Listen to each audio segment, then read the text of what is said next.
Okay, I'm now about to head in here to the MM111 tree, which I call it. Used to be called a red June, but I don't think it's a red June.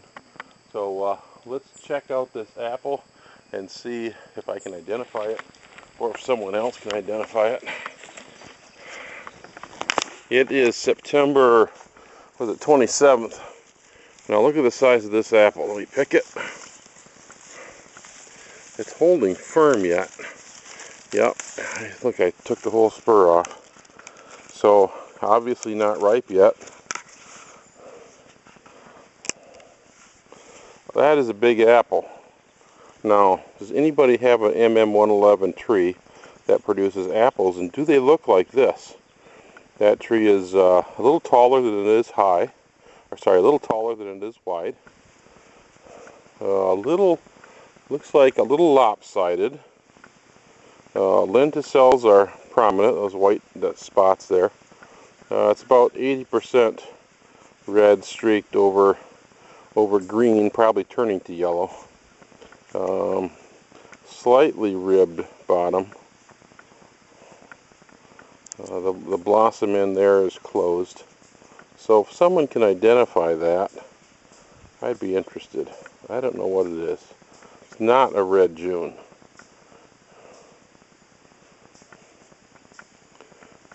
And as you can see, most of the apples are very similar.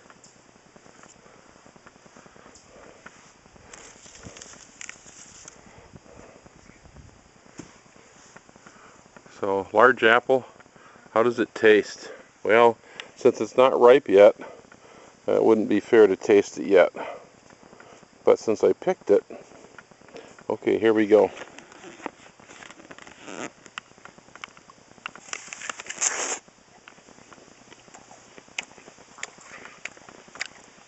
Well, it's definitely edible.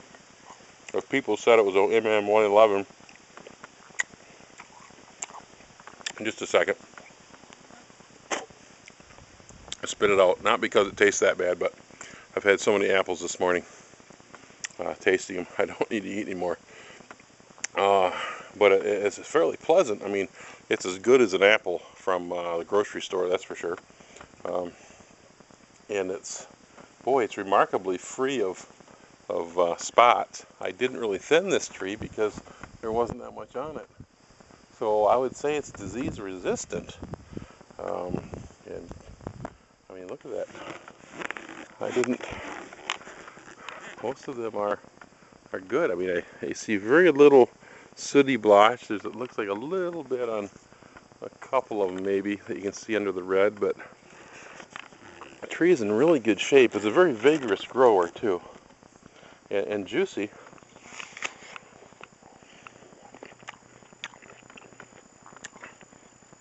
They're not quite ripe. The flesh is off-white. Skin is a little bit tough, but it's breaking. It's not as sweet as a Gala. Maybe it's like a Rome. Well, if anybody can help me identify this apple, I appreciate it.